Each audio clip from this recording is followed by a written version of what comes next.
beloved Boss Mike Cervera.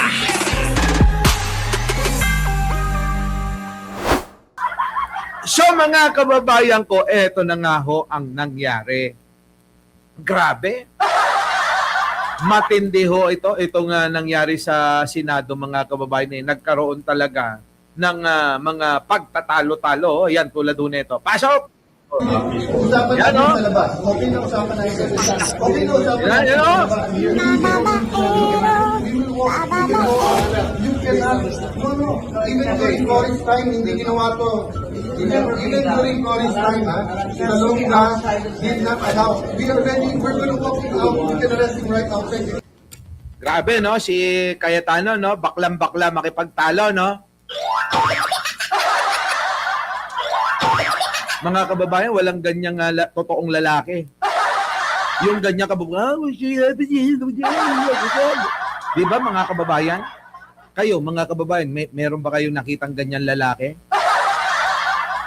Mas madaldal pa sa babae.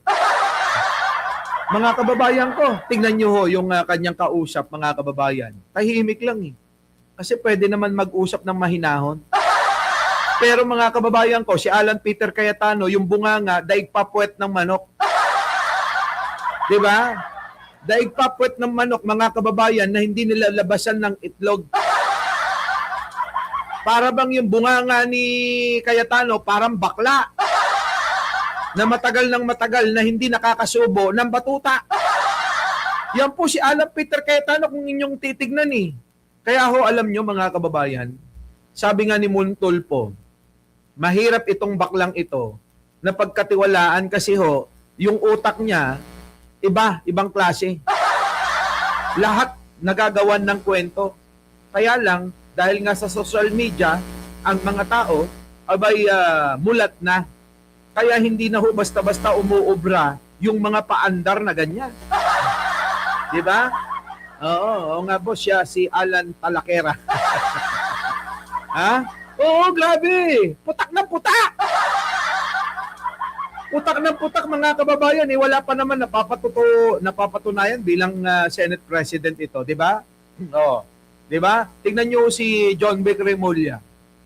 Alam nyo mga kababayan, pasalamatan nyo siya. Sa wakas, kita nyo, nakahuli rin, ano? O baka naman sabi ng iba Boss Mike, paano nga yan makakatakbo? Kung yan maayos-ayos ang tuhod niyan, malamang tinakbuhan din si John Vic niyan. Si John Vic hindi na ho. Oo. Si John Vic ura-urada sinigurado na nasa sesyon, nasa Senado na si Jinggoy Estrada. 'Di ba? Tapos ngayon pinagpuputak nito, kailangan na inyo hong irespeto. Ito hong aming institusyon. Huwag nyo hong gagawin yan na kayo ay nag-aaresto ng membro ng Senado. Hindi usapin ni Jinggoy Estrada ito. Usapin ng institusyon ng Senado. Ganun-ganun pa si bakla. Mga kababayan, nakakalimutan niya yung ginawa nilang batas ng mga mambabatas na mga putang inanto. Biruin nyo, mga kababayan, yung batas, hindi nila alam. Yung Constitution, gumagawa kayo ng mga batas na ginawa ng mga mambabatas na katulad ninyo na hindi nyo inaral, mga putang ina nyo, nilalabag nyo. Hindi alam ni Alan Peter Cayetano na 6 na taon. Pagawa, 6 na taon, pataas. Pwede mo nang arestuhin. Kung 6 na taon pataas, pwede mo nang arestuhin kahit nasa session pa yan.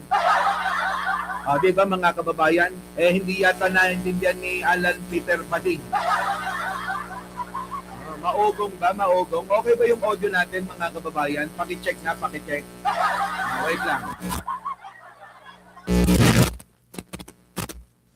Okay na. Okay na ba? Okay na. Paki-press 1 kapag okay na. Press 1. Maganda tong tatalakayin natin eh. Okay na ba? Okay, press 1!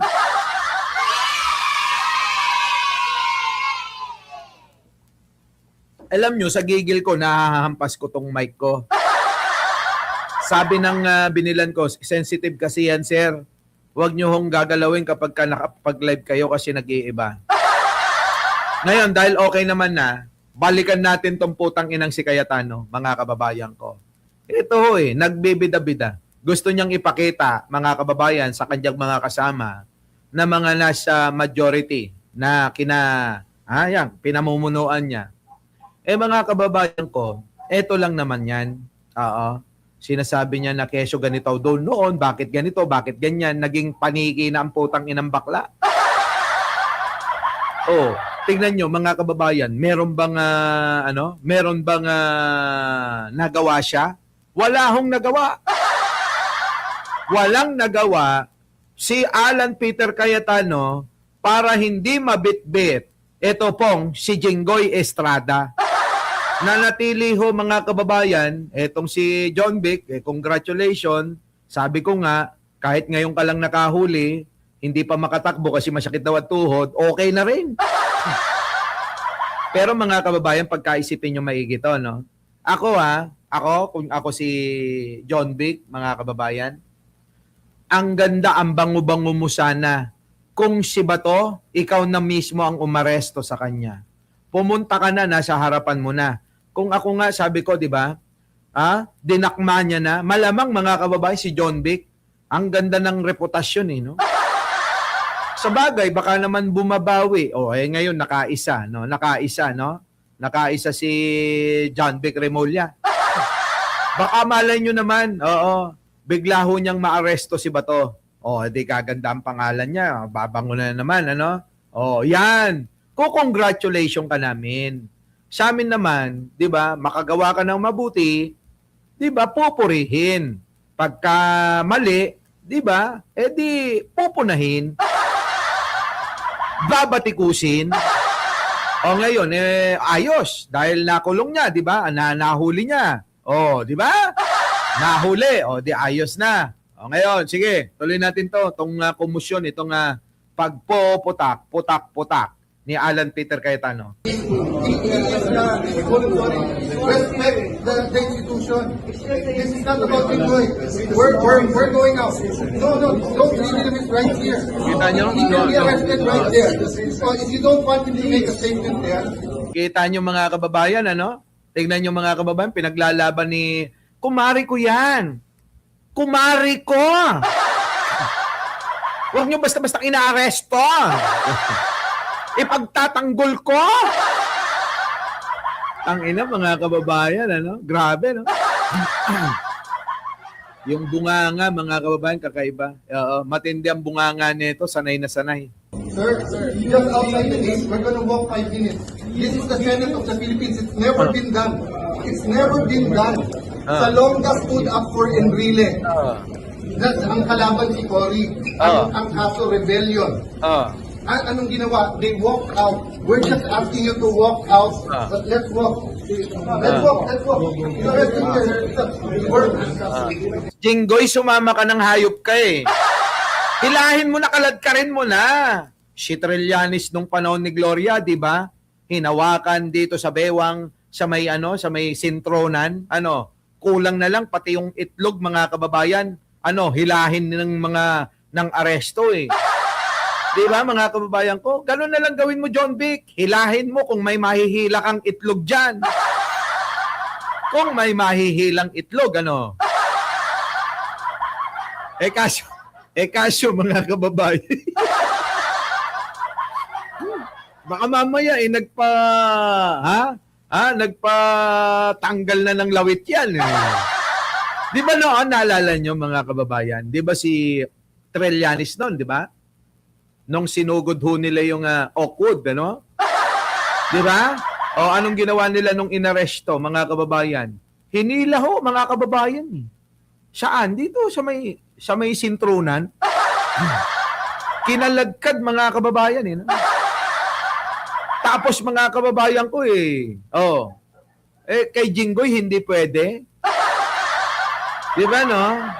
Oh, kung ako nga lang, Joey Salvador, ano, Frederick Carriedo. Kung ganyan lang din, samahan mo na nga lang sa kulungan. Pero alam nyo ba na nag-walk out sila after niyan? Sumama sila kunyarian sa kaya Jinggoy Estrada, kunyari mga concern ng mga putang ina. Pero mga nagpaplastikan naman, dati rin naman magkaaway yan. Sino? Si Cayetano tsaka si Jinggoy Estrada. Di ba mga kababayan? Oo, nag-aaway ang dalawang baklang yan nung araw, mga kababayan. Panahon yata yun ni, Gloria Arroyo, mga kababayan Di ba? Oh. Sir! Sumisigaw mga kababayan, ano? Grabe, no? Makikipag, Sir! Utangin na nyo! Sir, this is the last person not for me. That's not for me. That's for the Senate, sir. Just for the Senate. For the country. Allow us, sir. You can allow us. Nasaan na si Marcoleta nandun? Naiba ng pwesto si Marcoleta, dumating si Ping Lacson. Sabi, mga kababayan, kanina si Marcoleta nandito sa may unahan. Dumating si Ping Lacson sa likuran. Biglang umiwas, napunta na doon sa unahan doon sa dulo. Natakot yata mga kababayan kay Ping Lacson, baka bigla siyang sabunutan. Grabe itong nangyayari mga kababayan. Tama yung kanta natin, Pinas, kamusta ka? Anong nangyayari? Saan ka papunta? Ang dami ng mga tanga. Ang dami ng nauuto ni Sara Duterte. Diba mga kababayan? Ang inaw, nauuto kayo ng isang baliw, isang tanga, isang bobo. Ewan ko sa inyo, mga bobo, mga tanga. Tuloy!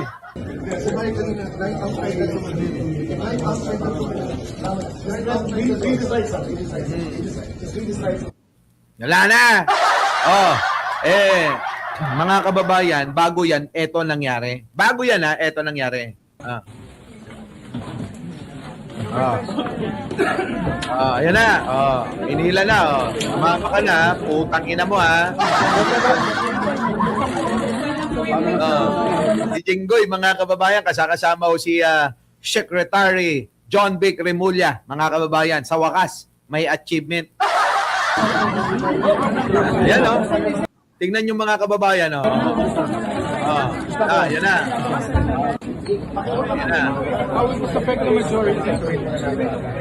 Yan. Nung hinihila na, dumating si Alan Peter Cayetano.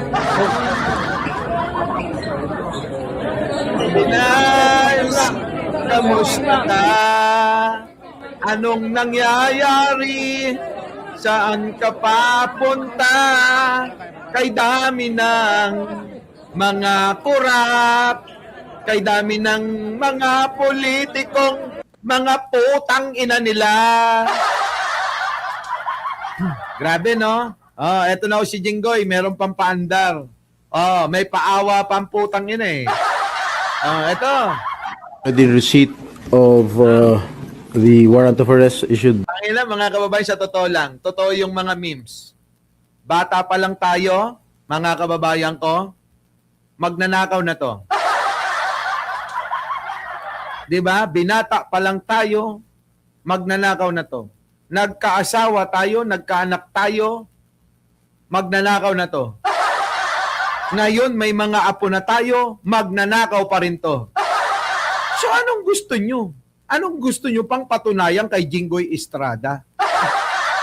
Mawalang galang kasi mga kababayan, yung kanyang mga pamangkin, kaibigan natin yan. Hiwalay naman yung pagkakaibigan namin, Di ba? Mga pagkakaibigan namin, ng mga pamangkin yan. Kaibigan ko, mga kababayan. Hiwalay natin dito. si Erap Estrada, mga kababayan ko. Hiwalay yan. Dahil naniniwala ko kay Erap Estrada, mga kababayan, na para talaga sa masa. Nakita ko naman yung kanyang aalala at concern sa mga mahihirap, ano. Kaya nga Erap para sa mahirap. Pero mga kababayan, ewan ko rito. Ito ang kakaiba, mga kababayan. Ito. Ellison, Batago, Batago ba yun? Sorry Sorna, Batago. Yun na nga. Wala kakaiba to si Jinggoy, mga kababayan. Ewan ko ba? Ewan ko. Sige, pakinggan natin yung sinasabi nito. I will not. Ano ba yung sinabi dyan? Ito na, tuloy na. I'm already in receipt of the warrant of arrest issued against me by the 5th Division of the Sandigan Bayan. Nais ko lang pong bigyan din ang mga bagay na ito. I will remain firmly with the majority bloc under the leadership of Senate President Alan Peter Cayetano. Hindi ako matitinag sa anumang panggigipit, pananakot, political maneuvering para talikuran ang aking paninindigan. I will not yield to threats. I will not be intimidated. I will not be pressured into surrendering my independence of judgment. Alam nyo, mga kababayan, alam nyo ang kinabibiliban ko sa mga politikong magnanakaw? Ang galing nilang magkunwari na sila'y inosente. Napansin nyo ba? Halos lahat po, mga kababayan, ng mga politikong mga magnanakaw, ang galing nila na magkunwari, mga kababayan, na sila ay inosente. Bakit kanyo, mga kababayan ko? Ay, biruin nyo, pang ilang beses niya na ho, Pang-ilang beses niya na siya ay nakasuhan ng parehas na kaso, plunder. Kita niyo, mga kababayan, yung mga tao naniniwala pa rin sa kanya. Dahil nakukuha niya sa kanyang mga madrama. Eto, mga kababayan, sige, bigay na natin. Maaaring mas magaling nga si Jinggoy Estrada kasi artista ito . Di ba? Artista si Jinggoy. Mga kababayan ko, alam nyo na. Kaya nadadali yung mga taong bayan . Meron pa nga isang artista rin na nagnakaw na mga kababayan nagnakaw, nakulong na, napardon lang ni Digong, sumayaw lang ng budot-budot Nagbudot-budots lang mga kababayan, abay nanalo pa. Etong huling election 2025, muntik pang manalo . Ang ibig ko sabihin dito, mga kababayan, kailan ba tayo matututo? Kailan ba tayo matututo na pumili ng totoong kandidato na siyang talagang magmamalasakit sa atin? Alam nyo, sa akin natutunan na natin lahat. Nasubukan na natin lahat. Kapag ka matalino, nagnanakaw. Kapag ka bobo, wala ring namang nagagawa. Tulad ni Robin Padilla. Di ba? Parang nagiging palamuti lang sila. Di ba? Mawalang galang kay Lito Lapid, mga kababayan. Pero mga kababayan, iba ho kasi ang usapin kapag ka ikaw ay tinawag na mambabatas at nasa mataas na kapulungan ka, mga kababayan. Di ba? Mabuting tao, okay. Bigay na natin sa kanila yung mga iba dyan na mabubuting tao na naging senador kaya sila yung nanalo. Okay, sige. Pero mga kababayan, pagkaisipin natin yung trabaho Kayo ba'y mag-hired ng mga empleyado dahil mabait lang? Di ba hindi? Minsan nga tayo nag-hire tayo ng mga empleyado na kahit hindi niya pinag-aralan, yung trabaho na yon naging experience siya, eksperyensado. Di ba yun yung mas pinipili natin? Dahil gamay niya yung trabaho kahit na hindi siya nag-aral ng BS. Kahit man lang associate, 'di ba? Kahit man lang kahit man lang TESDA. Kung hindi natutunan niya sa pamamagitan ng maaaring naging alaalalay at nakikita niya kung paano gawin yung mga bagay-bagay, 'di ba? Malamang marami sa ating ganun. Na natuto tayo sa isang bagay na hindi natin pinag-aralan, ni hindi man lang tayo pumasok sa eskwelahan. 'Di ba? Mga kababayan ko. Pero mas magaling pa tayo sa mga totoong mga nag-aral. 'Di ba? Hindi ko po dinidiscredit liliwanagin ko yung mga nag-aral, goods 'yun. Kaya lang may mga tao talaga na mga kulang sa pinansyal kaya hindi ho nakapag-aral, 'di ba? Depende po kasi yan sa sitwasyon ng buhay marami ho sa atin. Kapos, 'di ba? Kapos. Mga kababayan. Paano ka makakapag-aral, 'di ba? Unahin mo na lang na ikay magtrabaho, mamasukan ng kahit na ano, basta makatulong ka lang sa pamilya, 'di ba? Maraming ganyan sa atin sigurado. Kasi ako, yan ang aking experience, mga kababayan Habang ako'y nag-aaral noon, nagtatrabaho ako Ngayon, mga kababayan ko, kung nasubukan na ho natin yung mga matatalino pero magnanakaw pa rin, yung mga tao na talagang walang alam dyan sa ganyang trabaho, di ba? Mga kababayan, pumili na tayo, ibig ko sabihin sa susunod, tiyakin natin na yung mga mailuluklok natin, hindi lang maalam, kung hindi dapat meron talagang pusong makabayan. Kasi, mga kababayan, sa mga nakikita natin, karamihan, aminin na natin, huwag tayong magpaka-ipokrito. Aminin na natin, mga kababayan ko, sa Senado, mga kababayan, sa dami nila, iilan lang ang maituturo nyo na meron pong pagmamahal sa bayan. Utang ina, mga kababayan, ito matindi. Pakinggan nyo ako. Tulad ni Camille Villar, mga kababayan, mas marami pa ho siya na nakuha na mga proyekto, na mga budget at sweldo kaysa ho makagawa ng batas. Opo, Alan na Rosel, replay po. Di ba? Mas marami pa hong nakuha na budget Mas marami pa hong nakuha ang sweldo kaysa makagawa ng batas. Para saan yun? Di ba nga para ho sila, nandiyan dyan para gumawa ng batas. Pero bakit walang nagagawang batas? Di ba? Di ba mga best pa din yung experience? Mga kababayan ko. Baka ho ako pagka naluklok akong senador, maniwala kayo, mas marami pa akong magagawang batas Bakit?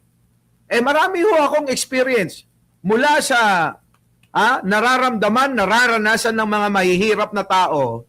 Naranasan ko yun lahat bago ako magkaroon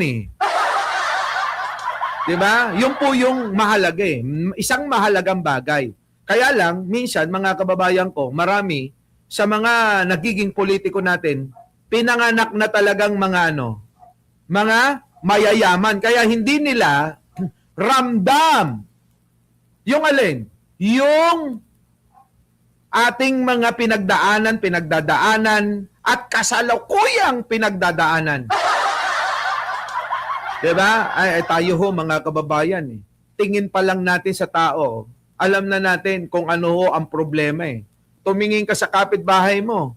Tingin pa lang, mga kababayan, parang gusto nang umutang ng isasaing sa inyo Tama?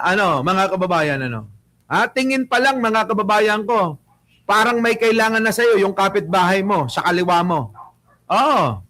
Sasabihin nun may bigas nga kami, wala naman kaming pang-ulam. Baka meron ka dyan 5 piso pambibili namin ng toyo o kaya magi. Yung magi, mga kababayan, sasabawan ng hanggang leeg, yun po yung kanilang kakainin at uulamin. Ay, yun ba'y naranasan ng mga ito? Mga kababayan, nararanasan ba ng mga putang inang mga senador na to? Hindi nila naranasan yun. Yung hindi natin alam kung saan natin kukunin ngayong araw, yung ating pananghalian. Di ba? Yung ating agahan, di-discard ka na lang kung saan-saan. O, lalabas ka na lang. Pupunta ka sa mga kaibigan, baka sakaling meron pang natitirang matigas na pandesal. Kayo, naranasan nyo ba yon? Di ba? Malamnan lang ang inyong sikmura sa umaga paggising ninyo dahil wala. Kayo ay kung saan pupunta sa inyong mga kaibigan. Titingin-tingin sa kanilang mga lamesa, nag-aabang, may masilayan, na may matigas na pandesal. Hindi naman naranasan nila Jojo Chavez yan. Diba, Ai Chang? Lalo na sila Ai Chang. Hindi nyo naranasan yung mga yan. Lalo na tong putang inan to. So yun kasi mga kababayan ang dapat na dapat gamutin. Isa sa dapat natutukan ng gobyerno at dapat gamutin ng mga putang inan to. Hindi ho mga kababayan yung lahat na lang ginagawa ho magpasikat ang mga putang ina. Kumikita na ho, nagnanakaw na, itong mga politiko na ito, sikat na sikat pa. Magnanakaw ng 8 sa 10, yung 2 itutulong nila. At yung 2 na yon, mga kababayan, pag tinutulong, meron pang nakatutok na napakaraming kamera. Kita nyo? Sikat na sila, nakapagnakaw pa, sangka pa. Yan, mga kababayan. So, kailangan ho natin ng mga ganon. Kailangan natin ng mga, kung meron ho tayong mapipili na mga maalam, na mga matatalino, para ho sana gamutin ang ugat ng problema. Kapag ka ho mahirap, mga kababayan, pag hindi na kinakaya, gumagawa na ho ng masama Nakakagawa na ho ng krimen. Di ba? Nakakapagnakaw. Sa samot-samot, ibang mga pamamaraan para makagawa ng krimen. Ano? Di ba? Arnold Lopez, ano? Wala na, hindi na ako basta-basta lumalabas ng bahay. Lilipat na nga ako, di ba? Mangingibang bansa muna kami. Kita nyo, ito, tingnan nyo, parang si Jinggoy Estrada, tingnan nyo, parang bida-bida pa. Parang kawawang-kawawa. Parang siya pa yung inapi. Parang siya pa yung sinalbay. Putang ina, ang sinalbahin nito, taong bayan I am giving instructions to the Senate Secretary to put on hold Nawala. personal kompasya ito upang ipakita sa sambayan ng Pilipino na wala akong intensyon makinabang sa pondo ng bayan habang nililinis ko ang aking pangalan. Laks ng pati. Aray ko, mga kababayan, kita nyo? Hindi, dili. Daw siya magnanakaw, uy. Ayun. Matanong ko kayo, mga kababayan ko, sa mga malilinaw ang isipan. Matanong ko kayo, ayo ba naniniwala na si Jinggoy Estrada ay hindi magnanakaw? Kayo ho, mga kababayan, tanungin ko kayo. Press 1.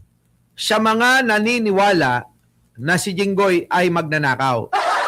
Press 2 kapag ka hindi. Hindi ako naniniwalang magnanakaw yan, ganon. Press 1 sa mga naniniwala na magnanakaw si Jinggoy. Press 2 sa mga hindi. Si Doris daw hindi naniniwala magnanakaw to. At higit sa lahat, hindi ako papasa ilalim ng kustodya ng Senado. I will not seek Senate custody. Kita nyo. Hindi daw papailalim sa ilalim ng Senado. Tulad ng ginawa ni Bato. Utang ina, Bato, pinaringgan ka ni Jinggoy, oh. Di ba, no? Parang pinaringgan niya si Jinggoy. Ay, si Bato. Oh, Bato, nakita mo ba to? Oh, sinasabi nilang babakla-bakla ito eh. Oh, pero eto, oh, kita mo. Eh, bakit hinarap? Eh, ikaw. Oh, ano ka ngayon? Ano ka ngayon, Bato? Ha? Sinabihan ka ni Jinggoy ng ganyan? Oh, tuloy. Hindi ko gagamitin ang Senado bilang panangga laban sa mga aligasyon sa akin. Kita mo, Bato? Parang ikaw talaga pinariringgan nito. No, parang pinariringgan niya si Bato. Kasi si Bato ginamit yung Senado para panangga, para taguan, para kublihan. Di ba? Sukdulang babuyin nila ang Senado para kay Bato, ginawa nila, mga kababayan. Oh. Nakahanda akong ipagtanggol ang aking sarili sa hukuman at hindi ako magtatago sa likod ng institusyong ito. Oh, kita mo? Bato, oh! Parang ikaw talaga pinapatamaan ni Jinggoy dito. Di ba, no? Tinitira mo ba si Bato, Jinggoy? Oh. Upang umiwas sa proseso. Oh, nga. Oh. Ipagtatanggol ko hanggang sa huli ang aking sarili para patunayan na walang batayan ang mga paratang sa akin. Kalokohan ang lahat na ito. Laks. Wala silang anuman dokumento o record na nagpapakita na ako ay nagpasok ng anuman insertion sa 2025 national budget. Ay, wait lang. Anong sinasabi mong kalokohan dyan? Ay, hindi tayo magkakasundo dyan. Tangina naman. Ay, hindi. Oh, Jinggoy, hindi tayo magkakasundo dyan. Pag sinasabi mong wala silang basihan, walang ebidensya. Eh, gago. Eh, napakagago mo pagka ganyan. Wait lang. Meron akong bala dyan. Wait lang. Parang ito. Ito, tingnan mo. Oh. Kahapon, Ito Pakinggan mo, Jinggoy, oh. Ito ba yung sinasabi mo na walang basihan? Walang ebidensya at walang magtuturo sa'yo? Eh, gago ka. Gago ka. Oh, ito. Oh, tingnan mo. Ano sabi rito? sabi ni Senator Marcoleta kahapon, ligtas ka na. Hindi po ito totoo. Si Senator Jinggoy po ay nagbaba ng 355 million ngayong 2025 sa mga ilang projects sa Bulacan. Kita nyo? Eh, ano to, Jinggoy? May nagsasalita laban sa iyo eh. Akala ko ba walang magtuturo? Sabi mo walang magtuturo, wala silang ebidensya, walang makakapagsabi na ako ay may kasalanan. Eh samantalang sabi ho netong saksi na isa na nagsabi na nagbaba ka raw ng kulang-kulang 400 milyon dyan sa Bulacan para ikaw ay makapagnakaw, hayop ka. Oh, yan. Eh, alam nyo naman si Marcoleta eh. Si Marcoleta, huwag kayong magpabola dyan. Bobo nga yan. Bobo! Sabi nga ni Montulpo. At marami pang iba ang nagsabi na bobo nga raw yan. Oh. Ayan, ulitin natin. Sabi ni Senator Marcoleta kahapon, ligtas ka na. Hindi po ito totoo. Si Senator Jinggoy po ay nagbaba ng 355 million ngayong 2025 sa mga ilang projects sa Bulacan. Ang sabi po ng boss ko dito ay 30% ang commitment dito. I'm open to an investigation. In fact, Mr. President, ngayon pa lang, I'm willing to sign a waiver. Grabe no, mga kababayan, ano? Tingnan nyo. Eto ho ba, mga kababayan, yung sinasabi natin na dapat kampihan natin yung totoo. Eh, may nagsasabi. May nagsasabi, mga kababayan. Jinggoy naman eh. Pero noon pa man, pinagpipilitan mo nung nakaraan taon pa. Oh, ito naman si Marcoleta, safe ka na. Safe ka na kasi kaalyado nyo. Diba, mga kababayan, ano? Saan ka kukuha ng lakas ng loob para pagtiwalaan si Marcoletang panot? Saan ka kukuha ng lakas ng loob para pagtiwalaan si Marcoleta na inaabsuelto niya na yung tao na tinuturo ng ilan na mayroong ginawang kasalanang pagnanakaw sa pamamagitan ng malaking usapin ngayon at issue sa flood control project, mga kababayan. Paano natin pagtitiwalaan? With due respect, Marcoleta. Kinang ina mo. Oh. Diba? Safe gani. Sabi, safe gani. Ayan, nakulong. Kung akala ko ba Marcoleta safe. Alam nyo mga kababayan, ito lang yan. Kung inyong mapapansin ng mga nakaraang buwan, ano ang sabi ng mga DDS? Nasaan na yung pinangako, Eka? Na pananagutin ang mga may kasalanan sa flood control. Nasaan, Eka? Nasaan? Meron bang nakulong, Eka? Ganyan, ano?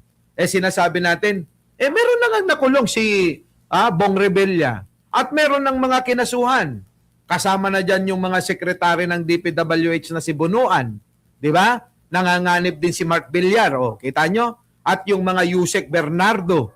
At mga district engineer at mga direktor. Di ba? Mga kababayan, ang dami. Mga kababayan, naghahanap pa rin sila. Asa ng mga big fish na dapat na mga makulong ng mga senador? Akala ko ba may makukulong? Mga kababayan, hinahanap nila. At ngayon ay dumating na makukulong na isa-isa, abay pinagtatanggol naman ng mga putang ina. Sabi nila, bakit ikukulong si Jinggoy? Di ba naghahanap kayo ng may mga kasalanan nga sa issue ng flood control? Bakit ngayon ikinukulong Parang ayaw nyo ngayon. Di ba? Ang mga DDS talaga, mga bobo talaga yan Ang mga DDS, tatanga-tanga talaga. Mga putang ina nyo, dapat sa inyo, humiwalay na talaga sa mga matitino. Di ba? Tanginan, titindi ng mga kabubuhan nyo. Alam nyo mga kababayan, kung ipahihintulot lang na ang mga DDS ay gumawa ng sariling bansa. Mga kababayan, sigurado, yung bansa nila, ang pinakamahirap sa buong mundo, mga kababayan. Kung ipahihintulot lang po na magkaroon ng sariling bansa itong mga DDS, sigurado mga kababayan, sila ang number 1 na pinakamahirap na bansa. Puta, puro mga bobo Di ba? Wala Wala mga kababayan ko. Baka sila magpatayan. Di ba? My bank accounts, 30% commission daw. How can I demand 30%? What is his basis, Mr. What is space? Jinggoy, tama na. Wala na booking. Di ba? Lahat ng DDS magpasanib na. Doon na lang sila tumira sa diyan sa kinubkob nila na pupuntahan daw dapat ni Digong na tutusukan ng bandila ng Pilipinas na hindi nangyari. Magsiksikan kayo doon, mga putang ina nyo, hindi kayo kailangan ng bansang ito. Di ba mga kababayan, Oo. Yan. Ano yung sinasabi ni na hindi daw siya Di ba? Oy, thank you naman magiting ng Bulacan Bulakenyo Oo. Kita nyo? Nasaan na tayo sa sinasabi niya ito? Yan Sa proseso. Ipagtatanggol ko hanggang sa huli ang aking sarili para patunayan na walang batayan ang mga paratang sa akin. Kalokohan ang lahat na ito. Kalokohan daw. Wala silang anuman dokumento o record na nagpapakita na ako ay nagpasok ng anuman insertion sa 2025 national budget. Siyempre, kabisado nyo na yan kung wala ka palang kasalanan, kung wala palang makakapagturo sa iyo, harapin mo sa Sandigan Bayan, di ba? Kasi mga kababayan, ibig sabihin, ang ombudsman nakakita ho ng probable cause. Ganito yan Parang ganito, pagka may kinasuhan ka, Marites Musni, Eddie, Eddie Wow, Benji Bernardo, Miss Au, RGMD, siya lahat ng mga bagong dating, Jing Martin, Roman Marata, di ba? July. Mga kababayan ko, ganito yan. Ang kaso, dadaan ho ng piskalya. Susuriin ng piskalya, titignan niya yan kung merong probable cause. Kapag ka nakita niya na may probable cause, gagawa ng resolution para ipanhik sa korte. Ganon din ho yung ginawa ng ombudsman. Parang lumalabas, parang ang ombudsman ay piskalya na sinuri yung mga ipinasa ng mga ebidensya o nakalap nilang ebidensya kung may kasalanan ba talaga, mayroon bang probable cause para si Jinggoy Estrada ay makakasuhan. Ngayon, mga kababayan ko, chess master, Irene Villanueva, nakakita ng probable cause. Ang alin, ombudsman, sabi nga ni Boying, hinog na, eka. Hinog na, oo. Yung mga ebidensya laban kila Jinggoy Estrada, kasunod na si Villanueva, sino pa? Chis Escudero, at nanganganib pa si Marcoleta. Di ba? Ngayon, mga kababayan ko, pati ho si Mark Villar nanganganib. Mga kababayan, nakakitaan ng probable cause ipinasa ngayon sa Sandigan Bayan bilang korte na lilitis para sa mga politikong mga magnanakaw nagnakaw ng sobra-sobra. Ngayon, edi pagtanggol mo yung sarili mo sa sa may Sandigan, doon mo harapin. Kahit na anong daldal mo sa social media, kahit anong bunganga ninyo, kahit bunganga, putak ng putak kayo dyan, na para kayong mga baklang hindi nakakatsupa, walang mangyayari, mga kababayan. Wala! Harapin nyo na lang doon, manahimik kayo. Ganon, manahimik kayo doon habang nakakulong sa kulungan at harapin nyo yung mga putang inang mga pinaggagawa ninyong kaso. Doon natin malalaman yan, may pets habis, Jing Martin, Dali Babes, Aurora Mercado. Di ba? Wala inuuna, putak ng putak Ang mahalagang impormasyon nito ay kinilala pa mismo ni dating Senate Blue Ribbon Chairman Senator Panfilo Lacson bilang isang makabuluhang ebidensya na sumasalungat sa mga alegasyong binabato laban sa akin. So how can the Office of the Ombudsman file a plunder against me? Ngayon ko lang po isa sa publiko ito. Maraming beses po ako inalok na talikuran ang independent majority block kapalit ang pagbabasura sa aking kaso. Kita nyo mga kababayan ko, panglaban na lang mga kababayan, kinakausap daw siya. Alam mo, Jinggoy, sino pa maniniwala sa'yo sa mga ganyan-ganyan mo? 'Di ba? Wala nang maniniwala sa'yo. Unang-una ho, ang gobyerno ni Pangulong Bongbong walang pakialam ma-impeach kay hindi si Sara Duterte. 'Di ba? 'Di ba? Oo, Uncle PTB replay ani. 'Di ba Tamura? Prime bad Mga kababayan, walang pakialam si Pangulong Bongbong Marcos kung ma-impeach o hindi si Sara Duterte.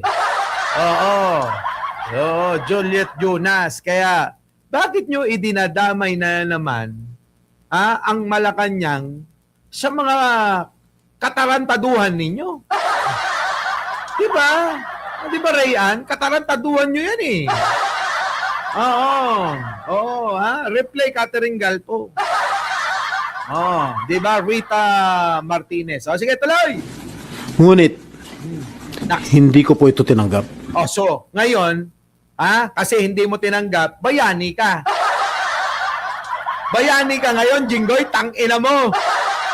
Ganun ba yun? Jenny Manuel, marami na po ako na natatanggap na Ako daw ay bumaliktad sa majority, sumama sa minority. Oo, pero hindi ko po tinanggap. Marami na pong pakiusap. Oo, na ako'y bumaliktad para mawala na ang kaso. Mga kababayan, lumang-lumang tugtugin yan. So, ngayon, feeling niya, nagpapakabayani. Parang kailangan ngayon, mga kababayan ko, siyempre yung mga DDS, ganyan ano. Kaya nga yung mga DDS tignan nyo, pinagtatanggol ngayon yung magnanakaw na dapat kasama sila na, sa atin na buti nga sa'yo. Dapat managot ka, di ba? Pero yung mga DDS ngayon, pinaglalaban nila si Jinggoy. Ganon katindi mga kababayan, ganon katindi sila. Di ba? Mga kababayan ko, nagnakaw ito Tapos ngayon pinagtatanggol ng mga DDS, saan kayo nakakita ng ganon? Hindi ko maintindihan kung saan pa humuhugot ng katangahan itong mga DDS na to. Di ba? Gago ka, Jinggay. Sabing gano'n Baby Nunez, ha? Thank you naman kay Baby Nunez. Yun, no? Di ba? Magiting ng Bulacan, thank you, ha? Sa uulitin. Di ba? Yun po yung gustong palabasin ni Jinggoy Estrada, Mas nanaig ang paninindigan ko na ako'y manatili sa hanay ng mga kasamahan ko sa independent majority bloc. I stand my ground. Ngayon kung tatanungin niyo kung sino sila, abangan ninyo ang susunod na kabanata. Tangina na mga panatelo. Abangan niyo kung sino-sino sila, abangan niyo ang susunod na kabanata. Utang na, nagiging circus na talaga itong mga senador natin. Hayop na yan, Alam nyo, sa totoo lang, pinagtatawanan na lang tayo. Oo, pinagtatawanan na lang talaga tayo. Hay, nako, nakakalungkot mga kababayan, ano? Paglasan ng nakasaradong Isipan mula sa silid ng karimlan. Huwag mong hayaang itago ang katotohanan sa mundong mapanglamang. Ito yun. handang Tumulong sa lahat. Kami yun. Nakalang may sadala. Gago, no, mga kababayan, ano? Kaya kayo, mga kababayan, buksan nyo yung inyong isipan. Sabi, parang comics. Yung parang comics kasi itutuloy. Gago to I stand my ground because what is at stake here goes far beyond my personal circumstances. What is at stake here is the independence of the Senate. This institution must never become vulnerable to external pressure. It must remain free from political coercion, free from undue influence, and free from any scheme designed to weaken its constitutional role as a co-equal and independent branch of government. Naksa po, tayo na. Diba? Diba? Banatan mo, ng banatan ng mga polko. Kupal na magnanakaw, sabi ni Prime Bad. Thank you naman po. Diba, no? Grabe to si Jinggoy, mga kababayan. Hoy, tama na, Jinggoy.